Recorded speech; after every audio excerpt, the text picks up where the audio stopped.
हो सकता है कि उन्हें जेल हो जाए, लेकिन चांसेस अभी ज़्यादा यही है कि अभी उनको इतनी जल्दी तो जेल नहीं होगी, क्योंकि वो एक पद पर बैठे हुए नेता हैं, वो दिल्ली को संभाल रहे हैं, दिल्ली के मुख्यमंत्री हैं, तो उनको अरेस्ट करना इतना आसान नहीं होगा जितना आसान था मनीष सिसोदिया, संजय सिंह को अरेस्ट करना। तो हो सकता है कि जाए भी, लेकिन चांसेस ये हैं कि नहीं जाएंगे। संजीव खन्ना ने भी यही बात कही है कि आप अगली जो है याचिका 3 महीने बाद भी जो है डाल सकते हैं, लेकिन ठोस सबूत अस्थायी के तौर पर उन्होंने देखा। तो मुझे लगता है कि यहाँ पर अगर ईडी के पास ठोस सबूत होंगे तो पेश किए जाए, क्योंकि अब अरविंद केजरीवाल का नंबर यहाँ पर आ चुका है। अगर अरविंद केजरीवाल गिरफ्तार हो जाते हैं तो ये आम आदमी पार्टी के लिए बड़ा खतरा साबित होगा। यहाँ पर जनता जो है उनके काम से खुश है। यहाँ पर चाहे डीटीसी बसों की बात करें, चाहे स्वास्थ्य व्यवस्थाओं की बात करें, शिक्षा व्यवस्था की बात करें, तो अरविंद केजरीवाल ने ये सब जो दिल्ली में खराब चल रहा था उन सबको ठीक किया है। और कहीं ना कहीं लोग भी समझ रहे हैं कि ईडी सीबीआई का इस्तेमाल सिर्फ कई पार्टियों को गिराने के लिए और कई नेताओं की छवि खराब करने के लिए किया जा रहा है। तो जनता का सपोर्ट तो इसी तरीके से बना रहेगा। हालांकि कुछ लोग जो हैं यहाँ पर वोट देते हुए सोचेंगे कि जो अपने आप को कट्टर ईमानदार बता रहे हैं, कहीं वही सबसे बड़े बेईमान ना निकले। तो कहीं ना कहीं आम आदमी पार्टी के लिए बहुत बड़ा झटका होगा और इंडिया गठबंधन के लिए भी बहुत बड़ा झटका होगा, क्योंकि वो इंडिया गठबंधन के हिस्सा हैं। अगर इंडिया गठबंधन के जितने भी पार्टियां, अगर केजरीवाल पे उंगली उठती है, आम आदमी पार्टी पे उंगली उठती है, तो कहीं ना कहीं उनके ऊपर भी जो है दाग लग सकता है।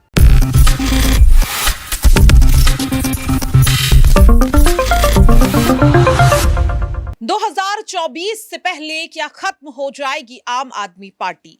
ये सवाल अब बार बार उठने लगा है, क्योंकि आम आदमी पार्टी के 3 बड़े नेता तो पहले से ही जेल में बंद थे और अब आप संयोजक की गिरफ्तारी भी लगभग तय मानी जा रही है। कल मनीष सिसोदिया को लेकर जिस तरह से सुप्रीम कोर्ट ने झटका दिया, और उसके बाद एक और बड़ा झटका आम आदमी पार्टी को लगता है, क्योंकि ईडी का शिकंजा अब अरविंद केजरीवाल पर पूरी तरह से कसा जा चुका है। सवाल बार बार यही उठ रहा है कि क्या अब गिर जाएगी दिल्ली की सरकार, और इसके बाद अब आम आदमी पार्टी का क्या होगा? 2024 से पहले इंडिया अलायंस टूट जाएगा, और क्या एक बार फिर से इन्हीं तमाम रणनीतियों के चलते देश में मोदी लहर देखने के लिए मिलेगी? नमस्कार, नेक्स्ट 9 न्यूज देख रहे हैं आप, और मैं हूं आपके साथ प्रज्ञा सिंह। एक बार फिर से आप सभी का बहुत बहुत स्वागत है मेरे खास प्रोग्राम सियासी पंचनामा में। आम आदमी पार्टी पूरी तरह से इस वक्त जांच एजेंसियों की रडार पर है, और अरविंद केजरीवाल अब ईडी के निशाने पर हैं। सीबीआई ने बीते अप्रैल को जिस तरह से अरविंद केजरीवाल को समन भेजते हुए पूछताछ की, और अब ईडी ने भी अरविंद केजरीवाल पर अपना जो मास्टर स्ट्रोक है उसे चल दिया है। सवाल बार बार यही उठ रहा है कि क्या अब दिल्ली में आम आदमी पार्टी पूरी तरह से खत्म होने वाली है, क्योंकि आप समर्थकों के चेहरे पर जो बौखलाहट देखने के लिए मिल रही है, आम आदमी पार्टी के बड़े मंत्रियों के चेहरे पर जो घबराहट देखने के लिए मिल रही है, वो इसी बात को दर्शा रहा है कि वो अब सब समझ चुके हैं कि आम आदमी पार्टी अब पूरी तरह से विलय होने वाली है। इन्हीं तमाम सवालों को लेकर इस न्यूज रूम में मौजूद तमाम सहयोगियों से समझने की कोशिश हम करेंगे कि अब अरविंद केजरीवाल क्या गिरफ्तार होने वाले हैं? क्या अब वो भी मनीष सिसोदिया, संजय सिंह, सत्येंद्र जैन की तरह तिहाड़ जेल में नजर आएंगे? 2024 के लिए आखिरकार अब आम आदमी पार्टी का अगला कदम क्या रहेगा? यहां पर अगर बात करें तो मेरे साथ मेरे सहयोगी शिराज हैं। शिराज, बड़ी खबर, जिस तरीके से अरविंद केजरीवाल को लेकर कल ही कहीं ना कहीं कयास लगने शुरू हो गए थे कि क्या सिसोदिया के बाद अब अगला निशाना अरविंद केजरीवाल पर रहेगा जांच एजेंसियों का, और रात में ही नोटिस भेज दिया जाता है। क्या लग रहा है कि अब 3 बड़े नेताओं के बाद अब अरविंद केजरीवाल का भी नंबर आ चुका है, और अब वो भी सीधे सीधे जेल जाते हुए नजर आएंगे? जी बिल्कुल, अभी जिस तरीके से अभी सियासत हो रही है कि किस तरीके से संजय सिंह के घर पे ईडी ने छापा मारा और जो सबूत है वो भी नहीं मिले, तो कहीं ना कहीं पूछताछ के मद्देनज़र उनको ले जाया गया, और अभी तक जो है उनकी रिमांड बढ़ती जा रही है और उनको कोई छूट नहीं मिली है। ऐसे में केजरीवाल को भी नोटिस मिला है, और ईडी जो है मुझे लगता है कि उनको भी रिमांड पे ले सकती है, और उनका भी अब जो है काफ़ी लंबा समय जाने की कगार पर है। अच्छा शिराज, देखिए, अगर बात करें संजय सिंह की, तो 82 लाख की रिश्वत को लेकर जो दिनेश अरोड़ा ने आरोप उन पर लगाए, वो लगभग यहाँ पर अगर बात करें तो 27 से 28 दिन तिहाड़ जेल में बिता चुके हैं। मनीष सिसोदिया को लेकर 2 करोड़ रुपए की बात कही जा रही है और अब 338 करोड़ के घोटाले की बात हो रही है आबकारी नीति को लेकर।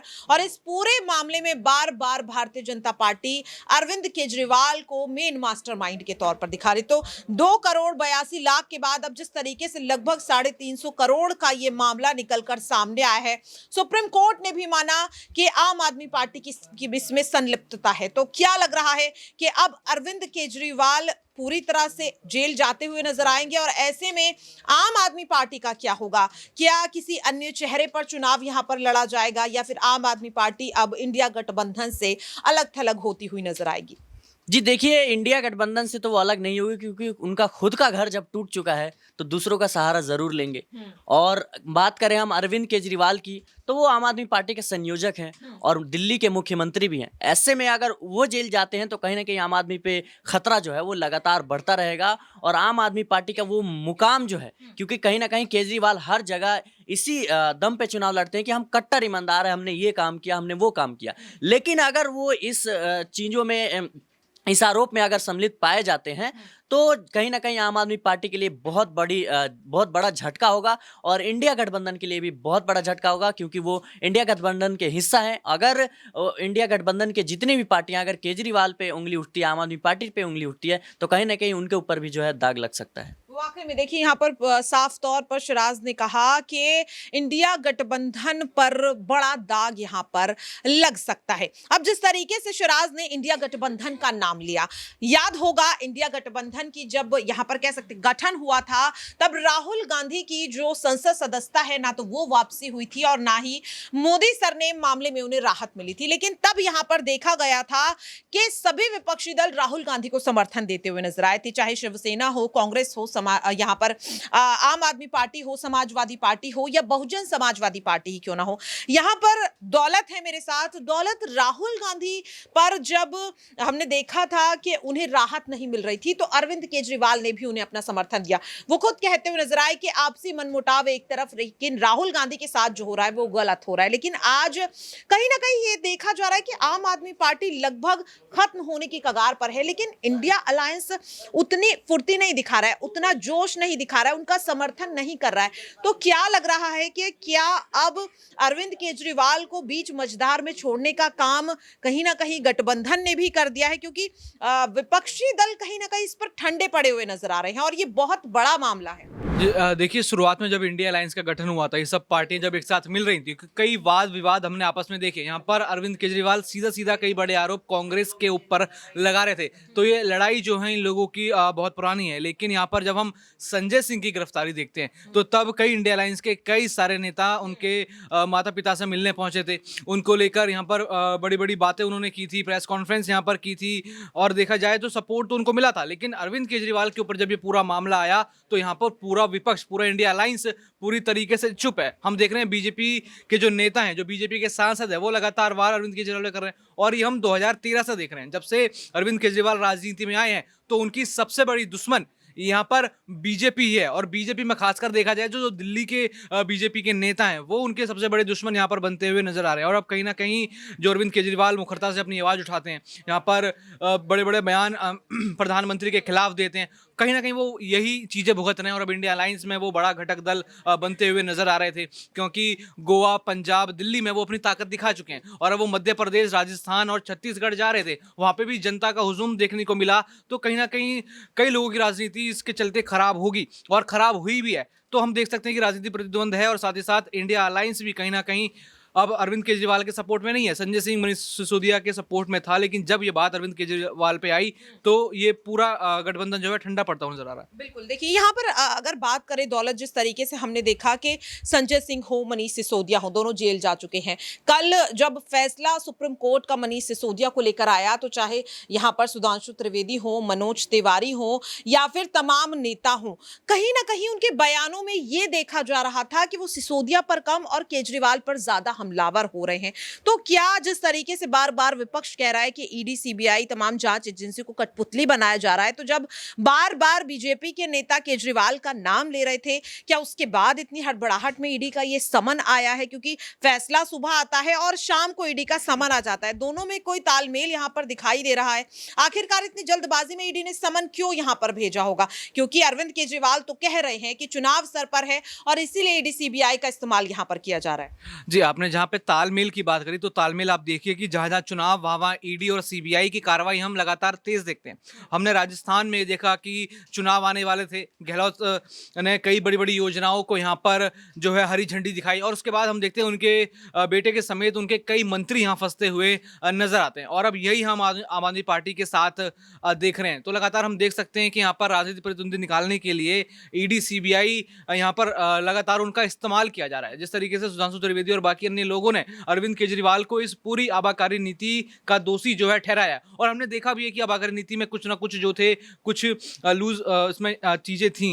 यहाँ पर उन्होंने तुरंत ये आबाकारी नीति शुरू कर दी कि सरकार को फायदा होगा और फिर तुरंत इसको बंद कर देते हैं। तो इन सब चीजों पे तो सवाल उठता है, लेकिन यहाँ पर सवाल पूरी पार्टी पे उठता है। लेकिन यहाँ पर हम देख रहे हैं कि चुनिंदा नेताओं को ही यहाँ पर टारगेट पर लिया जा रहा है और अब अरविंद केजरीवाल को टारगेट पर लेना कहीं ना कहीं ये है कि आम आदमी पार्टी अब पूरी पार्टियां घिरती हुई नजर आएगी। दौलत, एक आखिरी सवाल यहाँ पर रहेगा। अरविंद केजरीवाल और पूरी आम आदमी पार्टी अपनी ईमानदारी के लिए जानी जाती है, अपने काम के लिए जानी जाती है, लेकिन आज उस पार्टी पर जब भ्रष्टाचार के आरोप लग रहे हैं, 3 बार यहाँ पर दिल्ली की जनता ने आम आदमी पार्टी पर भरोसा जताया है, लेकिन इस बार खुद अरविंद केजरीवाल फंस चुके हैं। क्या लग रहा है कि फिर से अरविंद केजरीवाल पर, उनकी ईमानदारी पर, उनके वादों पर दिल्ली की जनता भरोसा यहाँ पर जता पाएगी 2024 में?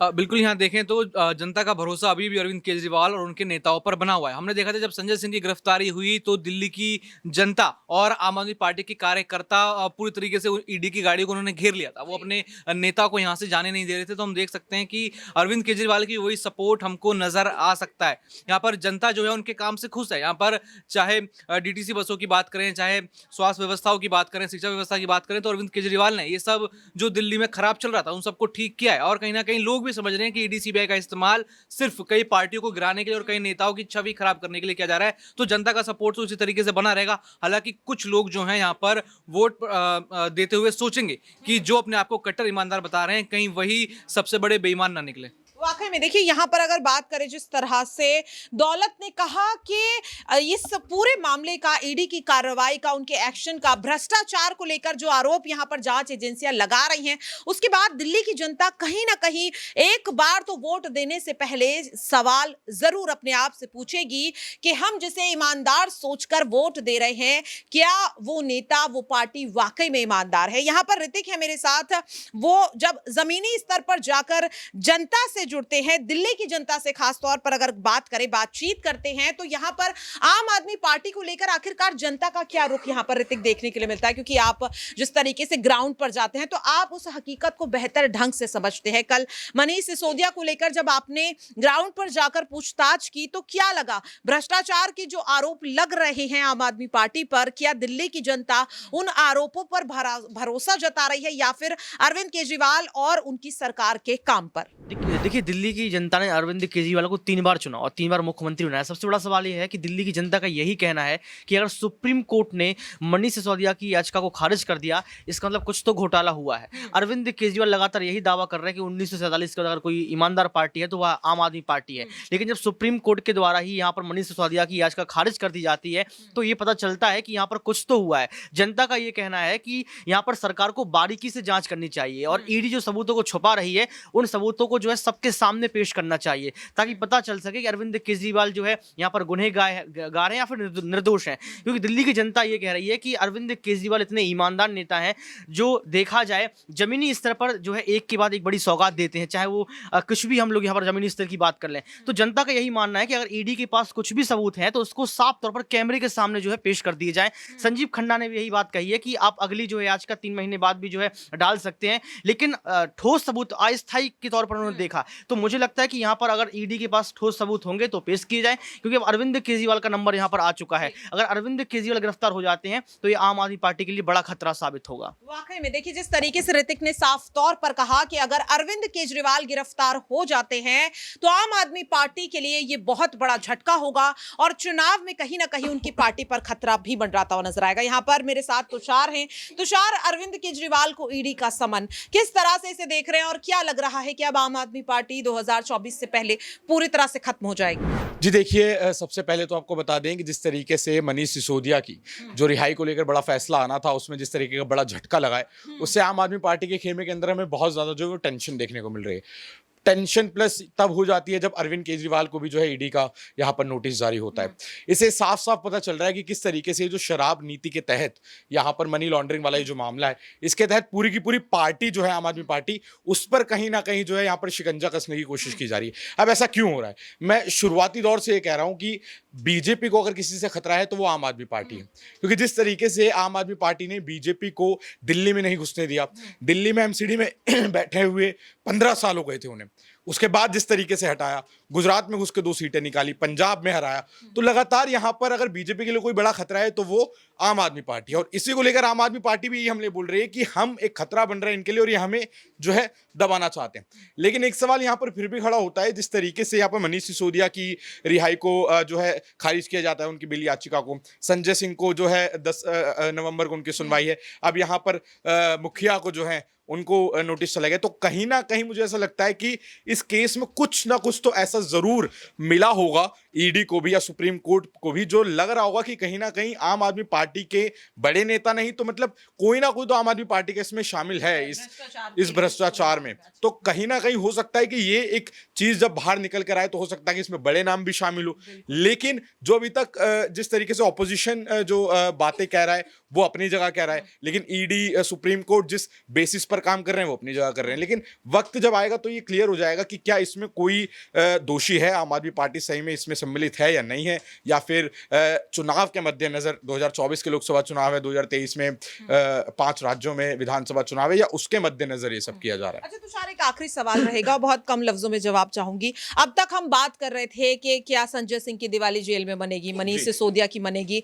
आज जिस तरीके से कहा जा रहा है कि 2 तारीख को समन है, क्या माना जाए कि अरविंद केजरीवाल की भी दिवाली अब जेल में ही मनने वाली है? क्योंकि जिस तरीके से हमने देखा था कि जब संजय सिंह के घर पर छापेमारी हुई उसके 24 घंटे बाद उन्हें गिरफ्तार कर लिया गया, मनीष सिसोदिया को लेकर भी ऐसा देखा गया, तो क्या यहां पर अब अरविंद केजरीवाल भी जेल जाते हुए दिवाली से पहले नजर आ सकते हैं? देखिए, कोई बड़ी बात नहीं है अगर उन्हें भी जेल हो जाती है तो, क्योंकि आम आदमी पार्टी के पहले ही जो 2 बड़े नेता हैं, जो कद्दावर नेता के रूप में देखे जाते हैं आम आदमी पार्टी के, वो इस वक्त जेल में बंद है। 300 दिन होने वाले मनीष सिसोदिया को जेल में बंद, संजय सिंह भी अब उसी राह पर निकल पड़े हैं जेल में जाने के लिए।